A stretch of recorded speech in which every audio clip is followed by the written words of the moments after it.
Good morning friends. देखो ये petunia कितना अच्छा लग रहा है। छत पे इतनी सारी वैरायटी के फ्लावर्स हैं। तो मैक्सिमम फ्लावरिंग इस समय विंटर्स में होती है। तो फ्रेंड, सर्दियों में थोड़ा सा प्लांट केयर भी करना ज़रूरी है, जब भी आप इतने सारे फ्लावरिंग्स को का मज़ा ले सकते हैं। और सर्दियां आ चुकी हैं तो सर्दियों का वेलकम करना तो बनता ही है, जब भी आप इतने सारे फूलों को देख सकते हैं। तो यदि अभी तक आपने मेरे चैनल को सब्सक्राइब नहीं किया है तो प्लीज़ फ्रेंड्स जल्द से जल्द सब्सक्राइब कीजिए, ताकि अगली वीडियो का नोटिफिकेशन आपको जल्द से जल्द मिलता रहे। आज मैं आपके साथ कुछ इंटरेस्टिंग वीडियो लेकर आई हूँ, कुछ टाइम टाइम के अकॉर्डिंग लेके आई हूँ, कुछ ट्रिक लेकर आई हूँ। करते हैं स्टार्ट कुछ ट्रिक के साथ। सर्दियों का मौसम है भाई, अगर आप चाय बनाते हैं तो वो मिनटों में ठंडी हो जाती है। तो इसके लिए आप जैसे ही दूध बॉईल करें या चाय बनाएं तो उसे हैंड टू हैंड ही आप एक थर्मस में भर कर रखें। क्योंकि आपके घर में भाई बच्चे होते हैं, हस्बैंड होते हैं, या कोई भी मतलब आपका भी मन करता है कि भाई कुछ गरम गरम सर्दियों में पी ली जाए, और बार बार इतना टाइम है कि अभी तो चाय बनाई थी फिर से गैस पे जाके लग जाओ। तो इन सभी आदतों से थोड़ा सा अपना टाइम बचाइए, थोड़ा सा स्मार्ट हो जाइए। फिलअप कीजिए दूध को, एक थर्मस के अंदर फिलअप कर दीजिए, और जब मन करे आप गरम गरम चाय या दूध का एंजॉय कर सकते हैं।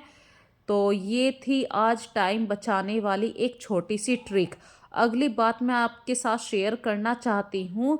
जब आप किसी भी ब्लैंकेट का कवर उतारते हैं, उसे वॉश करते हैं या कपड़ों को लेकर आते हैं, तो उन्हें हैंड टू हैंड ही आप फोल्ड करके रखें। या आपने ब्लैंकेट का कवर वॉश करके रखा है तो उसी दिन आप उस ब्लैंकेट पे कवर चढ़ा दीजिए। इससे फ़ायदा ये होगा, एक तो आपका ब्लैंकेट गंदा नहीं होगा, दूसरी बात ये होगी कि जो जो कपड़े फैले हुए हैं वो भी फोल्ड हो जाएंगे, कवर भी अपनी जगह पर आ जाएगा, और ब्लैंकेट भी गंदा नहीं होगा।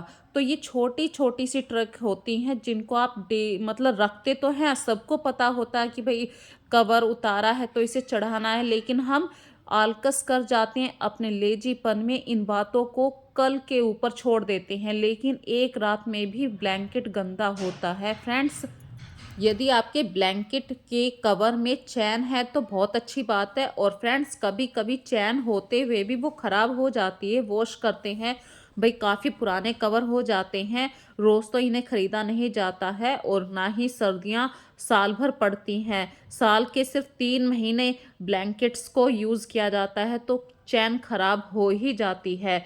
तो फ्रेंड्स, मेरे कवर की भी चैन ख़राब हो चुकी है, तो मैं इसको ऐसे ही नहीं छोड़ूंगी। हैंड से, हाथ की सुई से इसमें मैं कुछ ऐसे कच्चे टाके लगाऊंगी, ताकि जब अगली बार मैं जब इसे वॉश करूंगी तो इन कच्चे टाकों को इजीली मैं हटा भी सकूं।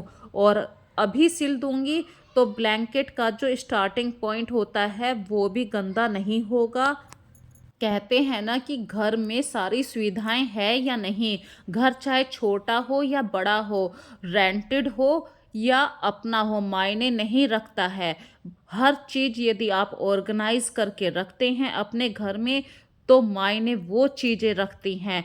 तो फ्रेंड्स, ज़रूरी नहीं है कि आपके ब्लैंकेट के कवर में चैन नहीं है तो आप न्यू कवर ही खरीदें।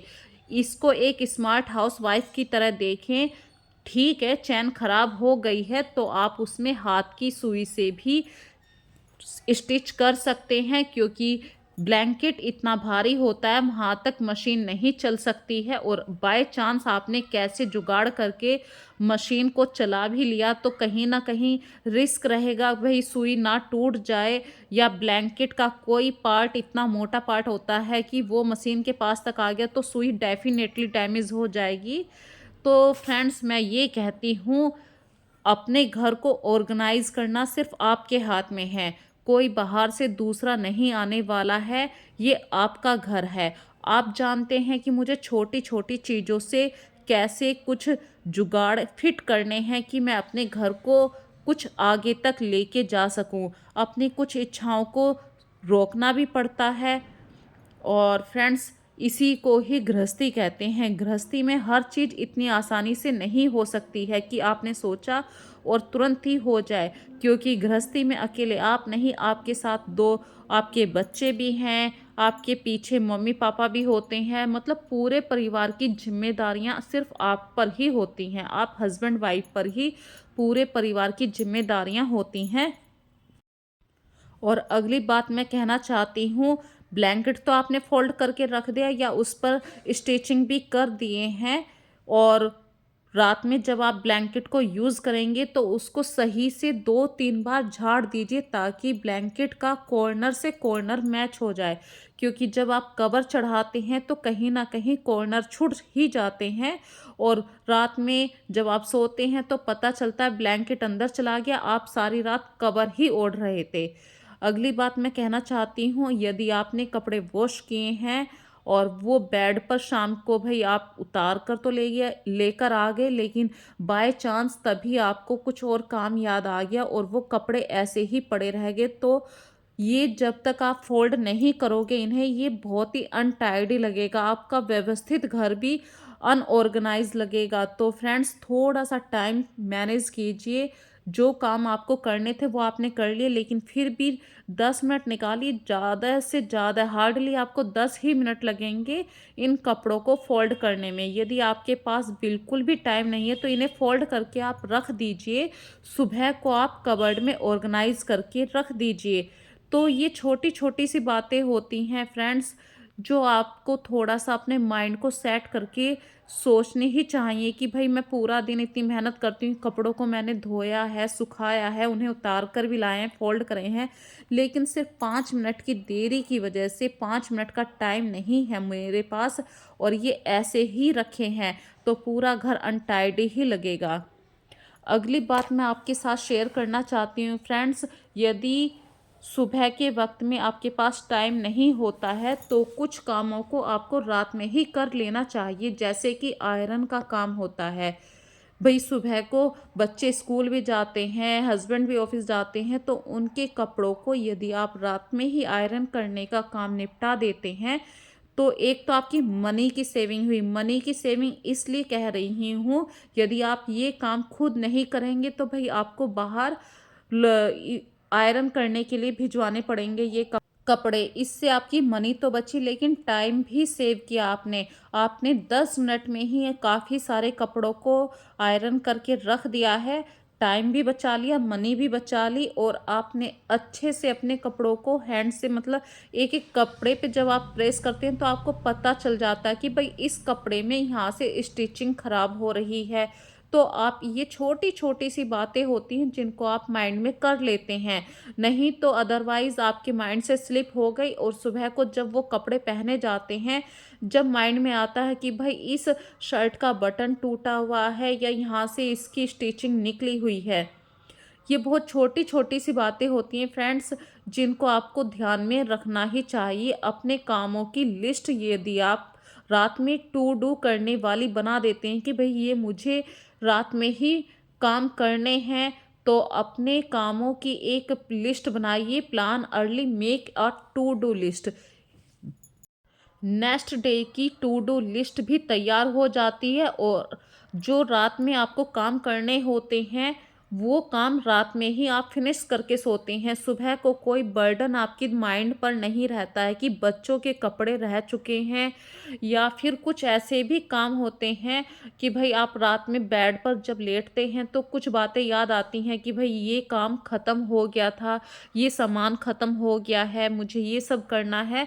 तो आपको एक टू डू वाली लिस्ट तैयार करके रखनी ही चाहिए, और आपका माइंड बिल्कुल सेट होना चाहिए। या हमेशा कहते हैं ना कि जब आप इतने टाइम से काम कर रहे होते हैं तो आपको लिखने की ज़रूरत नहीं होती है, बस आपको एक बार माइंड में सोचना होता है कि भई मैं कल को क्या बनाऊँगी या आज क्या कर रही हूँ, मेरी ग्रोसरी का सामान कब ख़त्म होने वाला है, मैं क्या लेकर आऊँ, या उसे कब फ़िल अप करना है, या परिवार में किसी के पास कोई कपड़े नहीं हैं, तो वो ज़िम्मेदारी भी फ्रेंड्स आप ही की होती है, क्योंकि हस्बैंड सिर्फ़ कमा कर सिर्फ़ आपके हाथ में देते हैं। उनके पास इतना टाइम नहीं होता है।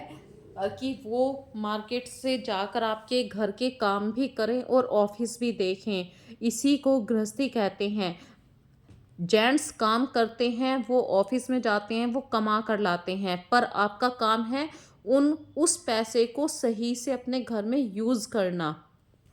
टिप 3 मैं आपके साथ शेयर करूँगी, गेट अप अर्ली मॉर्निंग। ये इट्स मीन आप सुबह को जल्दी, जितना जल्दी उठेंगे 5 बजे के आसपास तो आपको पक्का उठ जाना चाहिए यदि आपके बच्चे स्कूल जाते हैं। और मैं आपको रिकमेंड करूँगी कि आप 5:30 बजे तक तो हार्डली उठ ही जाएं। अपने घर की ज़रूरत के अकॉर्डिंग तो पक्का उठ जाएं, क्योंकि बच्चे स्कूल जाते हैं, डेफिनेटली उन्हें 5:30 बजे तक उठ ही जाना चाहिए। जिनके घर में बच्चे स्कूल जाते हैं या हस्बैंड ऑफिस जाते हैं, मॉर्निंग में सबसे पहला काम होता है किचन का, क्योंकि मुझे तो भाई बच्चों का टिफ़िन भी बनाना होता है, ब्रेकफास्ट भी कर कर जाते हैं। और मैं सुबह के वक्त में कोशिश करती हूँ कि मेरे घर में बच्चे खाना खाकर ही जाएं। मैं रोटी सब्जी को ज़्यादा प्रेफर करती हूँ। मैं जैम हेल्दी खाना खाकर बच्चे जब स्कूल जाते हैं तो उनका माइंड भी बिल्कुल हेल्दी ही रहता है। अगली बात मैं कहती हूँ, जब आप कोई सब्जी को पील करते हैं तो उसे किसी बर्तन में या प्लेट पर ही छिलकों को रखें। इससे क्या होगा, आपका काउंटर भी हमेशा साफ ही रहेगा। और जो सब्जियां आपको यूज़ करनी है वो यूज़ कीजिए। बाकी बची हुई सब्जियों को आप किसी खाली, ऐसे काफ़ी सारे कंटेनर्स हो जाते हैं, मिठाइयों के खाली डिब्बे हो जाते हैं या नमकीन बिस्किट के खाली डिब्बे होते हैं, उनमें अपनी बची हुई सब्जियों को रखिए और फ्रिज में एक ऑर्गेनाइज़र की तरह अपनी सब्जियों को व्यवस्थित करके रखिए। आपका फ्रिज भी बिल्कुल साफ रहेगा, अच्छा देखने में भी अच्छा लगेगा। और आपने पैसे बच बिना खर्च किए हुए पैसे बचाकर अपने फ्रिज को मेंटेन करके रखा है। अगली बात मैं आपसे कहना चाहती हूँ, भाई आपकी हेल्थ से ज़्यादा कुछ भी नहीं है। देसी घी और मखनी घी मतलब ये हमारी लैंग्वेज है, सॉरी फ्रेंड्स। जो बटर होता है वो ज़्यादा हेल्दी होता है। सर्दियों के मौसम में यदि आप देसी घी को खाते हैं तो उसे अवॉइड कीजिए, बटर को ज़्यादा प्रेफर कीजिए, क्योंकि बटर में कहीं ना कहीं जो घर का बटर होता है उसमें मट्ठे की मात्रा रहती है और मट्ठा कहीं ना कहीं आपके शरीर को फ़ायदा ही करता है। सर्दियों में घी ज़्यादातर ब्लॉकेज की समस्या को पैदा कर देता है। और भाई आपके घर में जैसे आपके हस्बैंड हैं, बढ़ती उम्र भी रहती है, तो उनकी हेल्थ का ध्यान रखना आप ही के हाथ में है। तो फ्रेंड्स, मैं अपने घर में देसी घी को बहुत कम यूज़ करती हूँ। भाई आज बटर नहीं बना पाई हूँ, वरना कोशिश करती हूँ मैं ताज़ा बटर ही अपने घर में यूज़ करती हूँ। और अपने बच्चों को भी मैं ताज़े बटर की तरफ को ही फोर्स करती हूँ। अगली बात मैं आपसे कहना चाहती हूँ, भाई रोटी सभी के घर में बनती है, सब जानते हैं कैसी रोटी अच्छी है कैसी अच्छी नहीं है। तो मैंने भी आजकल एक दो वीडियो देख रही हूँ, कोई कह रहा है कि तवे पर जो आप रोटी सेकते हैं वो ज़्यादा हेल्थ कॉन्शियस होती है। भाई उस बात में मुझे भी ज़्यादा सच्चाई लगी, ये बात बिल्कुल सही कही जा रही है। क्योंकि पहले टाइम में जब चूल्हे पर रोटी सिकती थी वो लकड़ियों की आंच होती थी, पर आजकल जब हम रोटी सेकते हैं तो ये गैस जो होती है इसमें कहीं ना कहीं कार्बन की मात्रा होती है और वो हमारी रोटी पर टच होती है। और जब हम इसी रोटी को खाते हैं तो डेफिनेटली हमारे शरीर में कुछ ना कुछ तो डैमेज होगा ही। भाई मैं प्योर नहीं कह रही हूँ कि भाई आप रोटी ऐसे खाइए, ऐसे नहीं, जैसे आपका मन करे वैसे खाइए, पर कोशिश करने में कुछ नहीं जाता है। तो मैंने भी कोशिश करी है, आज पहली बार तवे पर रोटी सेक रही थी। और अगली बात मैं कहती हूँ फ्रेंड्स, जब आप पूरे दिन में घर में काम करते हैं तो 10 मिनट आप अपने रिश्ते को भी दीजिए, क्योंकि आपका रिश्ता ही आपके घर को मजबूत बनाता है। यदि सिर्फ आप चलते वक्त आपके हस्बैंड को सिर्फ बाय भी बोल देते हैं, इसी बाय में आपके घर की मजबूत नींव रखी रहती है और वो नींव किसी के कुछ बोलने से नहीं हिलती है। तो 10 मिनट अपने रिश्ते को भी ज़रूर दीजिए। अगली बात मैं आपको कहना चाहती हूँ फ्रेंड्स, जब भी मैं लॉन्ड्री का काम करती हूँ तो वाइट कपड़ों को अलग करती हूँ। सर्दियों का टाइम चल रहा है तो ऊनी कपड़े तो ऑलमोस्ट निकलते ही हैं। तो सबसे पहले तो अपने ऊनी कपड़ों को मैंने सेपरेट कर दिया, वाइट कपड़ों को डाल दिया है, सर्फ़ डाल दिया और साथ में डाला है मैंने रिन आला। रिन आला की बात मैं इसलिए कर रही हूँ, रिन आला एक ऐसा प्रोडक्ट है जो आपके कपड़ों से बिल्कुल पीलेपन को हटा देता है। ये देखिए अभी मैं इसके 2 ढक्कन डालूँगी। ये एक तरीके से आप कह सकते हैं ब्लीच भी है। वाइट कपड़ों में यदि आप सर्फ़ के साथ इसको 2 कैप डालते हैं, तो आपके कपड़ों से बिल्कुल पीलापन निकल जाता है। सबसे अच्छी बात है कि यदि बच्चों ने कोई स्टेन भी लगा दिया तो वो भी रिमूव हो जाता है।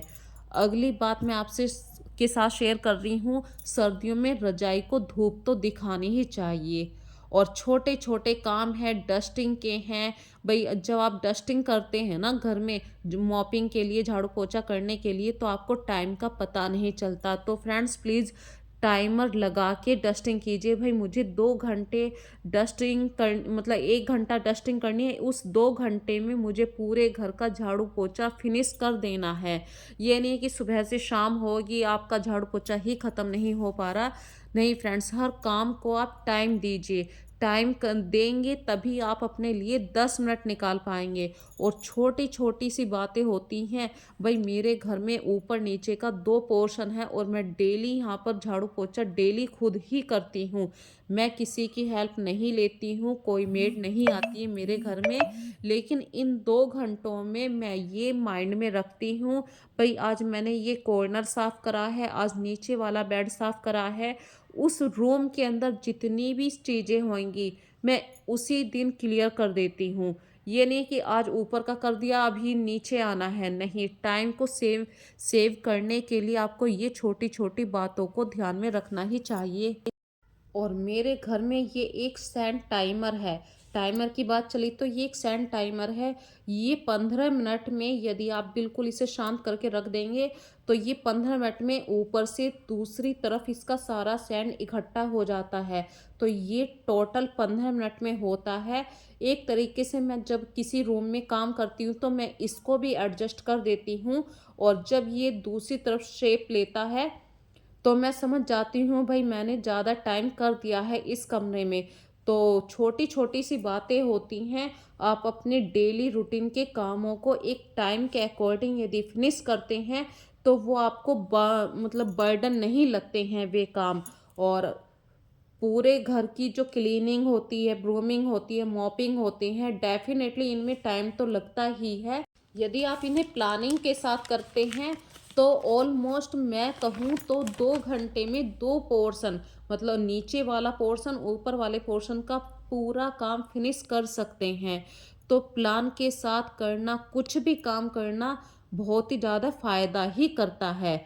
और साथ में एक और बात कहनी चाहती हूँ, हम प्लान तो बहुत जल्दी बनाते हैं, भई ऐसा करेंगे, पर कभी-कभी वे प्लान्स चेंज होते रहते हैं। Sometimes we change this plan, but almost कभी ना कभी एक ही दिन में डिसाइड करना मुश्किल हो जाता है कि नहीं आज तो ये कर लेते हैं, नहीं ये कर लेते हैं। तो वो कभी-कभी आपके प्लान आपकी स्थिति के ऊपर भी डिपेंड कर जाते हैं। और जैसे कि मैंने सोचा था कि सिर्फ़ आज मैं नीचे वाले कमरे में सिर्फ़ एक कमरे को ही साफ़ करूँगी, पर ये कहते हैं प्लान चेंज होते ही रहते हैं। आई थी दूसरे कमरे में, बच्चों का कमरा साफ़ कर रही थी, भई ये उनका स्टडी वाला रूम है। तो सामने जैसे ही मैंने सेफ देखा, तो मैंने सेफ को मैं कई दिन से सोच रही थी इसको दोबारा से ऑर्गेनाइज़ करके रखूँगी। और आज मुझे थोड़ा-सा टाइम मिल भी गया था क्योंकि भई सभी चले गए अपने-अपने काम से। फिर मेरे पास 1 घंटा एक्स्ट्रा था। मैं अब 1 घंटे का क्या यूज़ करती? नहाने के बाद तो देखो फ्रेंड्स मैं बिल्कुल काम नहीं करती हूँ। जो भी काम होता है मैं अभी कर लेती हूँ। तो सोचा 10 मिनट नहीं चाहे आधा घंटा लग जाए, पर आज मैं सेफ को दोबारा से ऑर्गेनाइज़ करके रहूँगी। क्योंकि इस वाली सेफ में फ्रेंड्स मैं ज़्यादातर वूलन कपड़ों को ही रखती हूँ। और अब वूलन कपड़ों की बहुत ज़्यादा ज़रूरत हो रही है। बार-बार निकलते हैं, फ़ोल्ड करके फिर कहाँ रखूँ? जो ऊपर वाली कपड़ों की कबर्ड है उसमें इतना स्पेस नहीं है। तो मैंने प्लान करा पहले इस सेफ को पूरी तरीके से खाली करती हूँ, फिर साफ़ करना है और साफ़ करके सभी कपड़ों को सही से मेंटेन करके रखना है। सेफ तो मैं संगवा ही रही हूँ, ऑर्गेनाइज कर ही रही हूँ, साथ में आपसे अपनी दिल की भी बातें कर रही हूँ। फ्रेंड्स, ज़रूरी नहीं है कि आपके पास हर चीज़ हो, हर सुविधाएं हो, बिल्कुल ज़रूरी नहीं है। घर चाहे छोटा हो या बड़ा हो, रेंटेड हो या आपका अपना खुद हो, मायने सिर्फ ये रखता है कि आप अपने घर को किस प्रकार से क्लीन करते हो, उसे मेंटेन करके रखते हो। यदि आप मेरी बात से थोड़ी बहुत भी सहमति रखते हैं या ये वीडियो आपके लिए थोड़ी बहुत भी इंटरेस्टेड है, तो प्लीज़ फ्रेंड्स इस वीडियो को ज़्यादा से ज़्यादा शेयर कीजिए। और एक और बात कहती हूँ भाई, सेफ तो मैंने संगवा दी हैं, सारे कपड़ों को फोल्ड करके सही तरीके से रख भी दिया है। कुछ ना कुछ बातें माइंड में चलती ही रहती हैं। तो यदि आपकी स्थिति सही है फ्रेंड्स, आपके पास हर चीज़ है, तो लोग आपके पास आते हैं, आपसे बातें करते हैं, मीठी मीठी बातें करते हैं, और उन मीठी बातों में हमें ये नहीं पता चलता कि सामने वाले के दिल में क्या है। तो फ्रेंड्स, यदि आप स्मार्ट हाउसवाइफ भी बन रहे हैं, तो थोड़ा सा चौकस भी बनिए। चौकस मीन मत मैं कह रही हूँ, थोड़ा सा तेजपना भी आपको रखना चाहिए, क्योंकि आपके पास आज पैसा है, आपकी स्थिति सुधरने लगी है, तो आज आपसे लोग बात कर रहे हैं, आपको रेस्पेक्ट। वरना कभी एक ऐसा भी टाइम हो था कि आपकी बुरी स्थिति थी, तो लोग आपका सम्मान भी नहीं करते थे, आपके साथ बैठते भी नहीं थे, आपका साथ भी नहीं देते थे। इसीलिए फ्रेंड्स, सुख और दुख तो अपने तक ही रखिए। अपनी बातों को आप ज़्यादा से ज़्यादा उसी इंसान के साथ शेयर कीजिए जो आपका अपना हो, जिस पर आपको पूर्ण तरीके से विश्वास है। मैं ये नहीं कहती कि अपनी बातों को शेयर नहीं कीजिए, शेयर करने से मन हल्का होता है। और थोड़ा बहुत तो आप नेबर में भी बैठिए, अपने पड़ोस को भी ज़रूर रखिए, क्योंकि बिना पड़ोस के कुछ भी नहीं है। जिसका पड़ोस अच्छा है, वहाँ सब कुछ सुख शांति है। आपने एक पेड़ के बारे में तो सुना ही होगा कि जिस पेड़ पे बहुत सारे फल लगे हुए होते हैं, या फल फल वो झुक जाता है। या फल से ही सीख लीजिए कि फल पे यदि हम फलों को काटते हैं, उस पर नमक मिर्च डालते हैं, तो फल का स्वाद जो होता है वो मीठा ही रहता है। तो अपनी हैबिट को अपने अंदर इस तरीके से रखिए कि आपके दिल के अंदर क्या चल रहा है वो सामने वाले को पता नहीं चलना चाहिए। सिर्फ जब ही उस स्थिति में पता चलिए जब वो आपका पूरी तरीके से पक्का दोस्त हो, आपके सुख दुख में अच्छे तरीके से खड़ा हो।